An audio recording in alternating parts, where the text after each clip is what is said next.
अस्सलामु अलैकुम वरहमतुल्लाह। मुहतरम सामिईन व नाज़रीन, इस्लामी साल का पहला महीना मुहर्रमुल हराम चल रहा है। इसकी 10वीं तारीख को यौम आशूरा कहा जाता है। कई लोगों ने ये मसला पूछा कि मुहर्रम में कितने रोज़े रखना है, कब कब रखना है, यौम आशूरा के रोज़े की फजीलत क्या है, रोज़े की नीयत किस तरह की जाएगी। दोस्तों, आज की इस वीडियो में इंशाअल्लाह इन तमाम गोशों पर गुफ्तगू करूंगा, तसल्ली बख्श अंदाज में जवाब देने की कोशिश करूंगा। आप आखिर तक वीडियो देखिए और सुनिए। दोस्तों, मुहर्रमुल हराम का महीना काबिल एहतराम और अजमत वाला महीना है, इंतहाई मुतबर्रक और मुकद्दस महीना है। इसको शाहरुल्लाह यानी अल्लाह का महीना कहा गया है।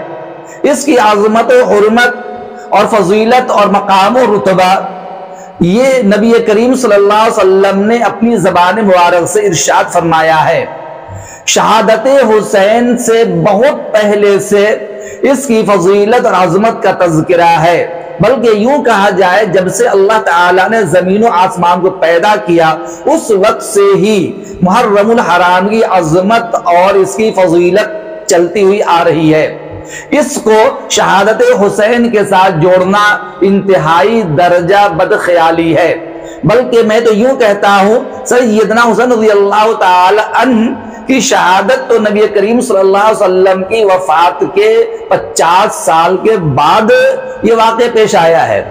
लिहाजा और 50 साल पहले हुजूर ने इसका तज़किरा कर दिया। मुहर्रमुल हराम के रोजे, मुहर्रम की अहमियत, यौम आशूरा की अहमियत। बहरे कैफ मुहर्रम का महीना चूंकि काबिल एहतराम महीना है, तो बेहतर तो यह है कि पूरे माह मुहर्रम में नफल रोजे रखे जाए, सदका खैरात किया जाए, कसरत से कुरान करीम की तिलावत की जाए, तौबा इस्तग़फ़ार किया जाए।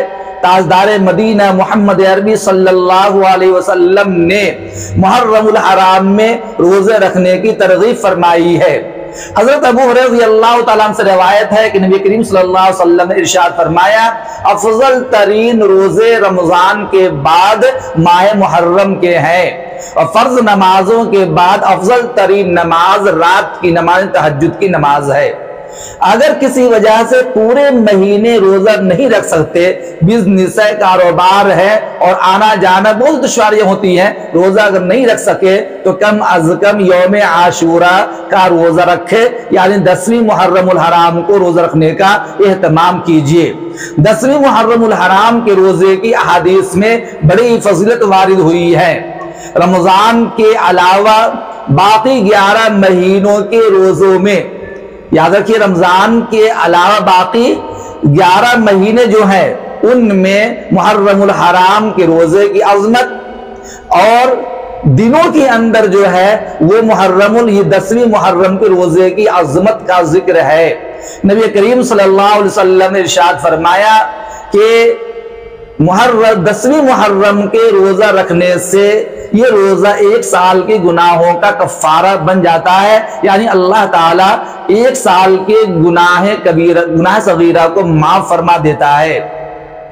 अलबत्ता मैं आपसे कहूंगा कि 10वीं मुहर्रम के रोजे के साथ नवी मुहर्रम को या 11वीं मुहर्रम को रोजे रख ले, यानी मुहर्रम में 2 रोजे रखना चाहिए, नवी मुहर्रम और 10वीं मुहर्रम, या 10वीं मुहर्रम और 11वीं मुहर्रम को रोजे रखना चाहिए, ताकि यहूद की मुखालफत हो जाए। नबी करीम सल्लल्लाहु अलैहि वसल्लम ने सहाबा सामने यही कहा था कि अगर मैं आइंदा साल जिंदा रहूंगा तो यहूद की मुखालफत करते हुए नबी का रोजा रखूंगा।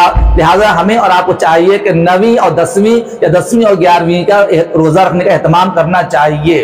ये भी याद रखिए, नबी करीम सल्लल्लाहु अलैहि वसल्लम ने यौम आशूरा यानी 10वीं मुहर्रम के रोजे की अजमत और फजीलत का इजहार करते फरमाया कि मुझे अल्लाह ताला से उम्मीद है कि अरफा के दिन का रोजा गुज़िश्ता और आइंदा साल के गुनाहों का कफ्फारा बन जाएगा, और मुझे अल्लाह ताला से यह भी उम्मीद है कि यौम आशूरा का रोजा गुज़िश्ता 1 साल के गुनाहों का कफ्फारा बन जाएगा। नबी करीम सल्लल्लाहु अलैहि वसल्लम ने यौम आशूरा की अहमियत के बाइस इसका रोजा रखने का एहतमाम फरमाया और एहतमाम फरमाते थे।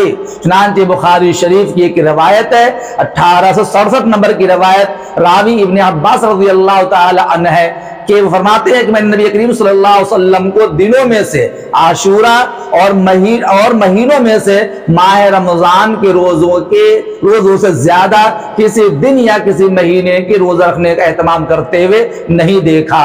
या दोस्तों, मुहर्रम में आप 2 रोजे कम से कम रखिए, एक 9वीं मुहर्रम फिर 10वीं मुहर्रम या 10वीं मुहर्रम और 11वीं मुहर्रम को रखने का एहतमाम कीजिए। अब रहा मसला रोजे की नियत कैसे करना है, तो चूंकि ये नफल रोजा है, ये मुहर्रम कहना या आशूरा कहना जुबान को जरूरी नहीं है, दिल से सिर्फ आप नियत कर लीजिए कि मैं रोजा रखने की नियत करता हूं, तो ये नियत करना ही काफी है, इरादा करना काफी है। अगर जबान से करना चाहते हैं तो ये आप कह लीजिए कि मैं आइंदा कल यानी सहरी खाने के बाद में सुबह शादी से पहले या सुबह शादी के बाद जब भी आप करें तो आप ये दिल में इरादा कर लें कि मैं अब मुहर्रम के रोजे रखने की नियत करता हूं। और अगर मुतलक नफल की नियत कर ली तो भी आपका रोजा हो जाएगा। उम्मीद करता हूं कि मसला आपको अच्छी तरह समझ में आ गया होगा। मुहर्रम के रोजे की बड़ी अजमत है, फजीलत है, पूरे महीने रखने का एहतमाम कीजिए, अगर नहीं तो कम से कम 2 रोजे रखने का एहतमाम कीजिए। अगर 2 भी नहीं रख सकते आप तो 10वीं मुहर्रम को खासतौर पर रोजा रखने का एहतमाम कीजिए। अल्लाह ताला बेशुमार अजर और सवाब से नवाजेगा। अस्सलामु अलैकुम व रहमतुल्लाह।